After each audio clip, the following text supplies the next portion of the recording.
Vamos ahora a hablar de los aparatos de apoyo. Estos se colocan entre el tablero y los estribos o pilas y tienen tres funciones principales. La primera es que generalmente convierten la unión entre tablero y pilas o estribos en una articulación en el sentido longitudinal del tablero, eliminando la compatibilidad de giros. La segunda es que fijan el punto de paso de las cargas verticales. Y el tercero es que flexibilizan la compatibilidad de desplazamientos horizontales longitudinales entre tableros y pilas y estribos, debido a las deformaciones térmicas y reológicas del tablero. Para explicar esto último, volvamos al ejemplo de la tabla o mesa de cristal sobre unos apoyos metálicos muy rígidos. Habíamos visto cuando hablamos de las pilas que si esta larga tabla o mesa de cristal la solidarizábamos, la pegábamos perfectamente a unos apoyos muy rígidos, unos grandes tubos de acero, y enfriábamos este cristal, pues se nos traccionaba y se nos partía.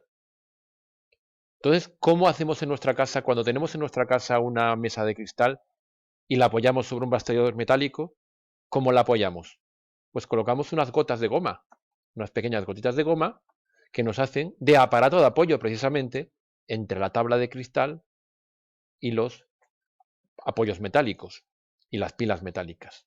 De tal manera que se puede deformar libremente en su plano la mesa de cristal, merced a que no existe una conexión rígida entre la tabla de cristal y las pilas. No existe una conexión rígida a nivel longitudinal.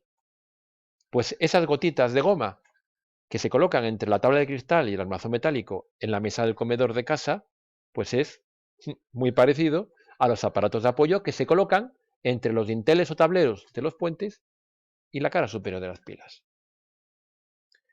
Los tipos de apoyos que hay en la práctica son los siguientes: articulaciones de hormigón, apoyos elastoméricos, lo que se denomina habitualmente como neoprenos, aparatos tipo POT, apoyos de neopreno teflón, aparatos POT deslizantes y apoyos esféricos.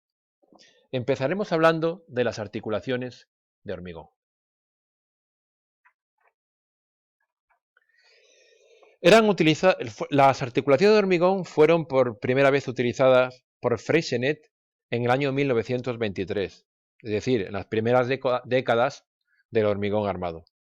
Consiste, como se ve en la figura, en una entalladura profunda en el hormigón que lo plastifica cuando está sometida a grandes compresiones. Es decir, para que funcione hace falta que la pieza esté axialmente sometida a una gran fuerza de compresión. Eso le permite una gran capacidad de giro, de hasta el 1%.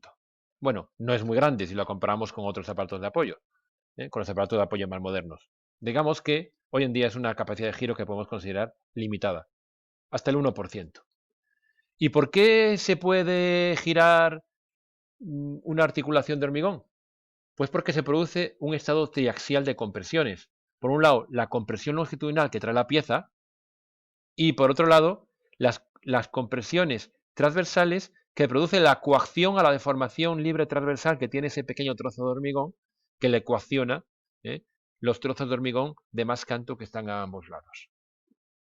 Como requiere compresiones fuertes para poder funcionar, se utiliza o se utilizaba más que otra cosa, porque hoy en día apenas se utiliza, en puentes pórtico y en puentes arco, que son elementos que tienen grandes compresiones y que además no requieren giros demasiado elevados. Este tipo de articulaciones, pues de hormigón, no son aptos, no son adecuados para puentes rectos. Actualmente, ya como ya comento, se encuentran en desuso. Materializan un punto fijo en X y Z con una capacidad de giro en una dirección, una capacidad de giro limitada. Los reyes de los aparatos de apoyo, que son los que más se utilizan, son los aparatos elastoméricos. Aquí vemos el esquema de uno. Están formados por un conjunto de chapas paralelas de elastómero, asociadas a un conjunto también de chapas paralelas de placas de acero, vulcanizadas en conjunto. Bien. Este es el esquema que vemos aquí y vamos a continuación una foto de un aparato de apoyo colocado entre una pila y un dintel de hormigón, un aparato elastomérico. Se pueden adivinar como marcas horizontales, como líneas horizontales, las pequeñas barriguillas que produce la deformación del elastómero que existe entre cada chapa de acero. Ese elastómero puede ser caucho natural o caucho sintético, lo que se llama neopreno. Dentro de los neoprenos, el cloropreno es el más adecuado, porque es el que tiene mayor durabilidad. Este tipo de aparatos de apoyo, los apoyos elastoméricos, se utilizan con cargas bajas y moderadas, y con una capacidad también moderada de absorción de movimientos horizontales. Es decir, que su uso es para puentes de luces o longitudes bajas y medias, que a la postre es el mayor número de puentes que hay. Su nomenclatura estándar la vemos en la siguiente figura. Se denominan primero por dos números que son sus dimensiones en planta, A por B, y un tercer número que es el espesor. Casi siempre se dan dos espesores, el espesor total o geométrico del conjunto de aparato de apoyo y el espesor neto de las capas del elastómero, espesor neto de goma.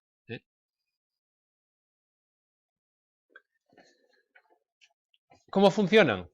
Bueno, frente a las cargas verticales, a las reacciones verticales de los tableros, que son transmitidas por el tablero, son aparatos poco deformables.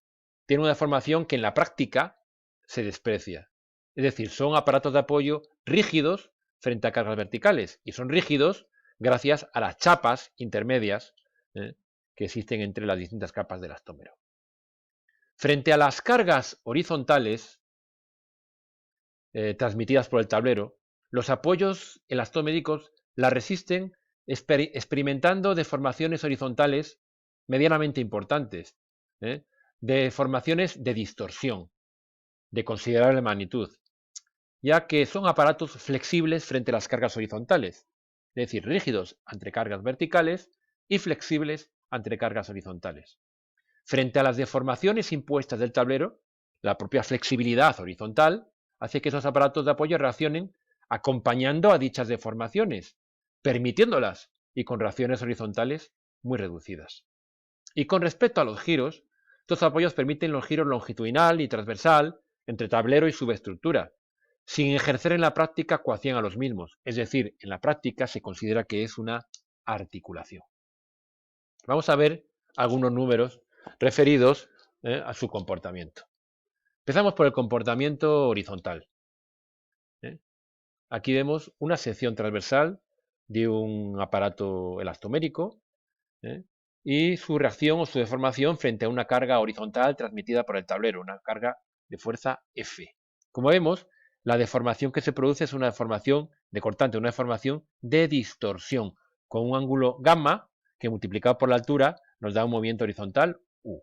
La relación entre la carga horizontal F que hay sobre el apoyo, la transmitida por el tablero, y el desplazamiento U relativo, se da por esta fórmula que es muy sencilla. El desplazamiento es igual a la fuerza entre el módulo de elasticidad transversal del elastómero, entre las dimensiones en planta del apoyo y por la altura neta de goma, que es la altura total del apoyo, descontando los espesores de las chapas.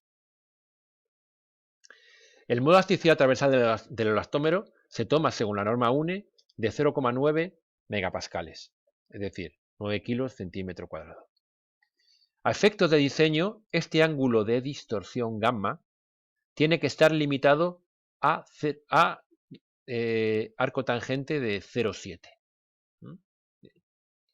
Por lo tanto, si vemos este ángulo gamma que equivaldría a U entre T sería el ángulo gamma igual a fuerza entre G a B. Es decir, para ángulos grandes necesitamos dimensiones AB digamos, más pequeñas. ¿Cómo se comprueba el apoyo? Pues según la norma UNE, esta es la fórmula básica de comprobación del aparato de apoyo. Aquí la vemos.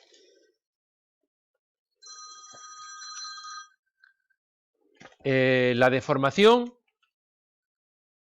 máxima que se admite en diseño es 7.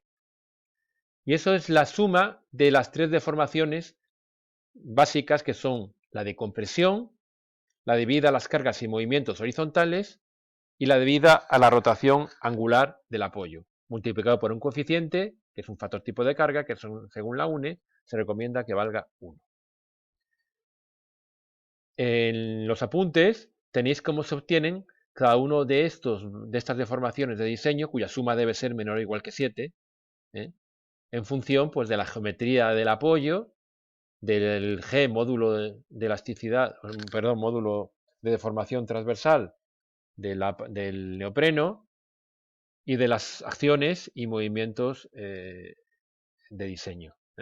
Pues en la deformación SUCD, la deformación de diseño debido a las cargas de compresión, pues tiene este valor, donde aquí se explica, bueno, qué es cada una de las variables que está en la fórmula. Aquí vemos que la deformación SUQD, que es la de diseño debido a las cargas y movimientos horizontales, pues se obtiene en función también de unos parámetros, que son los desplazamientos horizontales, la composición de los desplazamientos horizontales en las dos direcciones del espacio, entre el espesor de las capas del elastómero, antes lo llamábamos T, la altura neta de goma, y la deformación debida a la rotación angular del apoyo, pues depende más del espesor individual de cada capa de goma, de cada capa del elastómero, y se puede expresar aquí. Es decir, con esta es la ecuación fundamental de la comprobación del aparato de apoyo según la norma UNE. A su vez hay que hacer otras comprobaciones adicionales, como son la comprobación de que el aparato de apoyo no deslice, es decir, no repte, que es la principal patología con diferencia de los aparatos de apoyo de neopreno. Los aparatos de apoyo de neopreno tienden a escaparse, tienden a reptar, tienden a moverse. Muchas veces nos hemos encontrado vigas en los que el aparato de apoyo que tenía que estar debajo ya no estaba en el suelo. Para apoyos no anclados deben satisfacerse simultáneamente dos ecuaciones. Primera, que la fuerza, la resultante de las fuerzas horizontales en la cara superior del apoyo, sea menor o igual que el coeficiente de rozamiento por la carga vertical de diseño mínima, siendo el coeficiente de rozamiento un factor que depende de la tensión media que hay sobre el apoyo.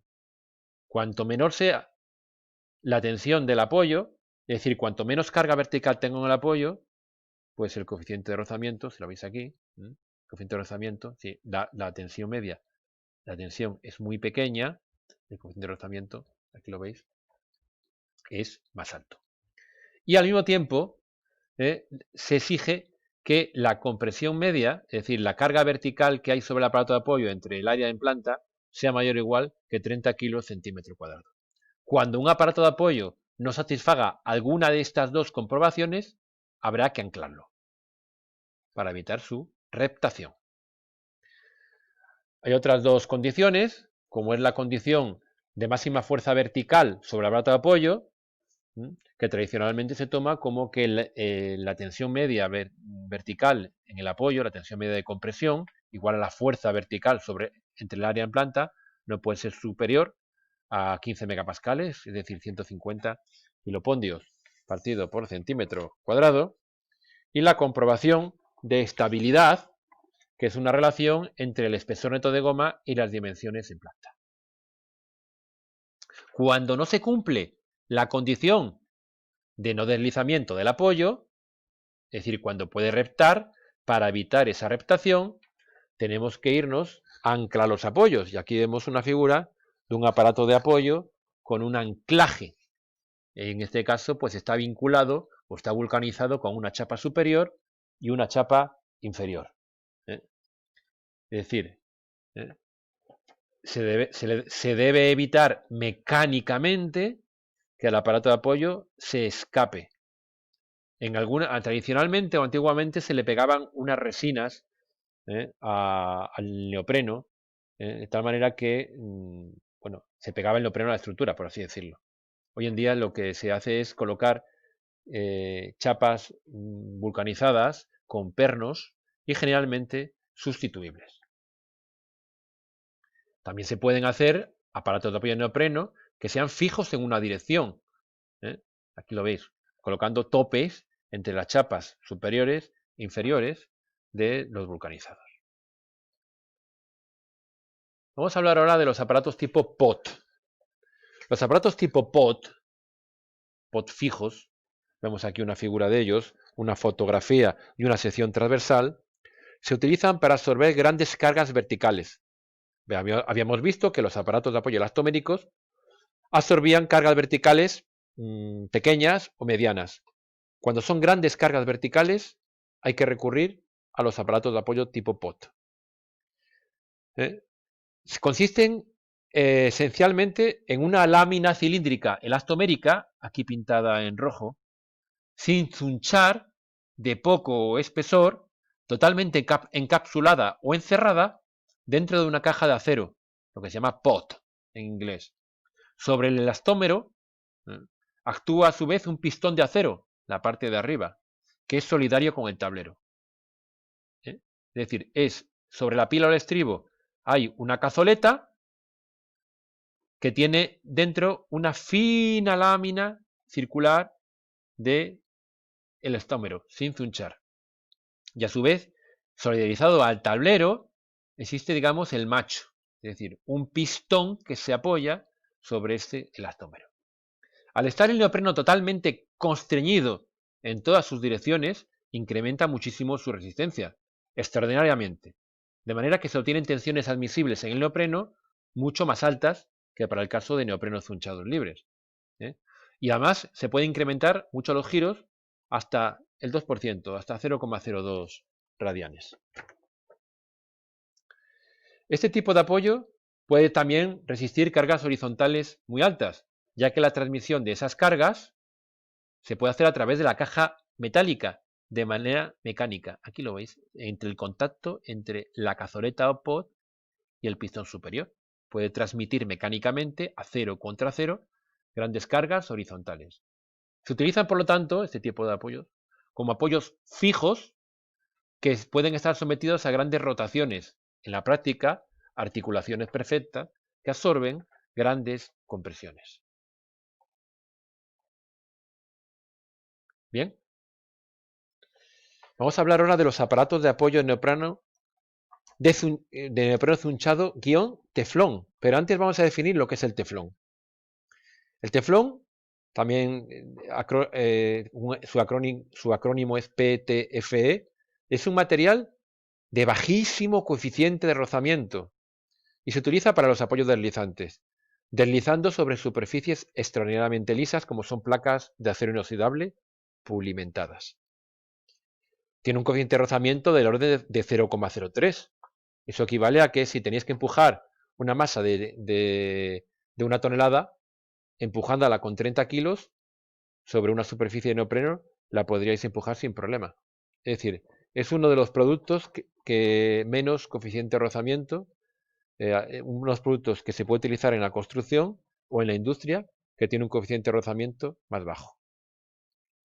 ¿Para qué se utiliza? Mira, se utiliza combinado tanto con apoyos tipo POT como con apoyos elastoméricos de neopreno zunchado para convertirlos en apoyos deslizantes. En combinación con el neopreno zunchado, el teflón se coloca sobre el neopreno, como se ve en esta figura, mientras que la placa de acero inoxidable, la que llamamos aquí placa de deslizamiento, se vincula a la estructura. Es decir, un aparato de neopreno zunchado teflón es un aparato elastomérico como los que hemos visto antes, que en su parte superior tiene una lámina de teflón de muy poco espesor. Y por su parte, el tablero tiene adosado una chapa muy lisa de acero inoxidable. Y por lo tanto, entre el tablero y el aparato de neopreno zunchado hay un bajísimo coeficiente de rozamiento. Eso hace que estén limitadas las cargas horizontales que se pueden transmitir del tablero al aparato de apoyo. Este tipo de aparatos se utilizan entonces con cargas verticales moderadas, los de neopreno zunchado teflón, y para grandes desplazamientos, es decir, puentes con grandes longitudes de dilatación, es decir, puentes continuos muy largos, pero con cargas no demasiado grandes, es decir, con vanos de no mucha longitud. Puentes continuos de mucha longitud, pero vanos de no muchísima luz. Este tipo de aparatos empiezan con una deformación tangencial cuando cuando tienen cargas horizontales, o cuando las deformaciones de la estructura larga de un gran tablero de mucha longitud empiezan a producirse, primero reaccionan con una deformación tangencial en el neopreno zunchado. Pero una vez que se vence la fuerza de rozamiento, es decir, el axil que tiene el aparato del neopreno zunchado por el coeficiente de rozamiento 0,03, ya no se deforma más el neopreno, sino que empieza a deslizar la placa sobre el teflón. Es decir, tienen un comportamiento no lineal.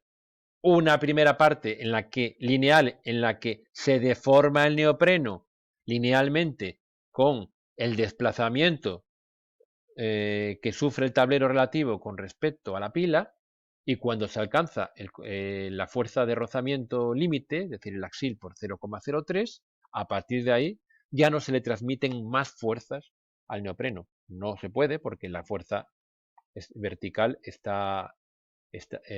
fija y la fuerza horizontal de rozamiento no aumenta, también es fija. Aquí vemos un corte de lo que sería este tipo de aparatos de apoyo. Como puede entenderse, con el uso de estos apoyos se está limitando la fuerza horizontal que el tablero transmite a la pila o estribo, a un valor igual al 3% de la reacción vertical. Obviamente, no es posible diseñar un tablero en el que los aparatos de apoyo de todas sus líneas de apoyo, es decir, de todas sus pilas y de todos sus estribos, sean deslizantes, porque eso sería un mecanismo. Por lo que ese tipo de apoyos deben combinarse con otros que eliminen los grados de libertad en el plano horizontal, como por ejemplo neoprenos zunchados simples, postfijos o aparatos de apoyo deslizantes unidireccionales, que es lo que se ve en la siguiente figura, un aparato de apoyo deslizante unidireccional. Como veis, hay unos topes, unos topes metálicos entre la chapa superior y la chapa inferior, de manera que en sentido transversal no puede haber movimiento relativo y en sentido longitudinal el aparato es deslizante. Este concepto de combinar el aparato de apoyo elastomérico con unas chapas deslizantes a través del teflón, este mismo concepto se puede aplicar a los aparatos de apoyo tipo POT. Y así podemos tener los POTs deslizantes, como es el que hay en esta figura, que se ve muy bien la estructura de un aparato tipo POT, encima del pistón la fina capa de teflón y encima la chapa vinculada al tablero, cuya cara inferior está especulada, es decir, es de acero inoxidable totalmente liso. Al igual que con el neopreno zunchado, el teflón, decimos, se puede combinar con aparatos tipo POT para materializar apoyos deslizantes. Lo que es imprescindible, ya que no se pueden colocar dos aparatos POT fijos en el mismo tablero, a no ser que las pilas sean muy flexibles, pilas altas, ya hemos hablado de eso antes. Los aparatos POT deslizantes pueden ser bidireccionales, que permiten movimientos en dos direcciones, o unidireccionales, que permiten movimientos en una dirección, lo que se controla con guías o topes. Se puede ver cómo este aparato de apoyo de esta fotografía es bidireccional.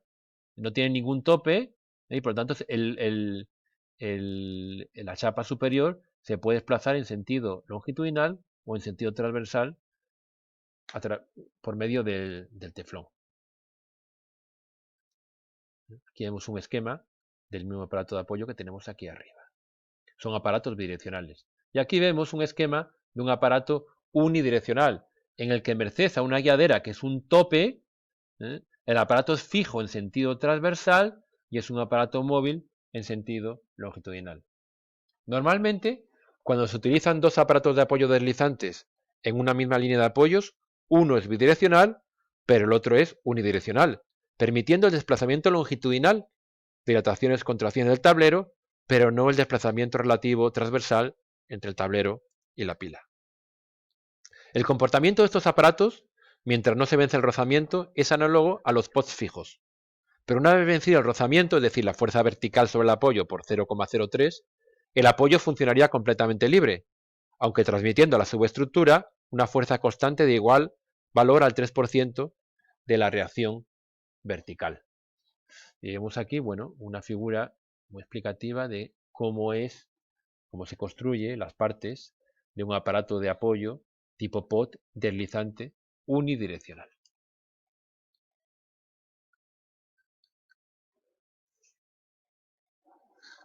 Una tuerca más, una vuelta de tuerca más a los aparatos de apoyo son los aparatos de apoyo esféricos, que se utilizan para absorber grandes cargas verticales, hasta 5.000 toneladas, al mismo tiempo que importantísimos giros, hasta el 5%. Estos son los aparatos que admiten más giros. No incluyen componentes del elastómero, no. Y la rotación se realiza sobre una luz esférica, que aquí señalo con el ratón, por contacto entre un material deslizante, el teflón, y una superficie de acero cromado. Por ejemplo, los aparatos de apoyo del puente de Cádiz, el nuevo puente de la Constitución, el atirantado, son aparatos de apoyo esféricos. Son esféricos. Y terminamos hablando sobre las aplicaciones de los distintos tipos de aparatos de apoyo, que hemos visto que son articulaciones de hormigón, elastoméricos, aparatos de apoyo de neopreno zunchado teflón, aparatos tipo POT, ya sean fijos y deslizantes, y apoyos esféricos. Bueno, las articulaciones, como dijimos antes, se utilizan cuando los giros son muy limitados, de 0,2 a 0,5 radianes, resisten cargas muy elevadas, pero con muy pocos giros concomitantes. Luego su uso, en todo caso, sería en arcos y en pórticos, ya lo hemos dicho. Están en desuso, la verdad. Son de ejecución complicada, aunque su ventaja es que no necesitan mantenimiento y tienen mucha durabilidad. Los apoyos elastoméricos resisten cargas moderadas, de hasta 500 toneladas, permitiendo desplazamientos de hasta 10 centímetros con giros concomitantes de hasta 0,02 radianes, y se utilizan, lo hemos dicho antes, en puentes con luces y longitudes pequeñas o medianas. Los aparatos de neopreno zunchado teflón resisten cargas moderadas. En el fondo, para las acciones verticales, es un apoyo elastomérico, hasta 500 toneladas, pero permiten desplazamientos muy superiores a los elastoméricos convencionales, con giros concomitantes de, eso sí, de 0,02 radianes. Se utilizan en puentes continuos de gran longitud y luces pequeñas o medianas. Los aparatos de apoyo tipo POT, ya sean fijos o deslizantes, resisten cargas altas entre 800 y 5.000 toneladas, con giros concomitantes de hasta 0,02 radianes. Resisten grandísimas fuerzas horizontales y combinando apoyos fijos y apoyos guiados tipo POT, se utilizan en puentes continuos de gran longitud y grandes luces. Y por último, los apoyos esféricos tienen aplicaciones muy similares a los POT, aunque son más adecuados para grandes rotaciones, por ejemplo, de hasta 0,05 radianes.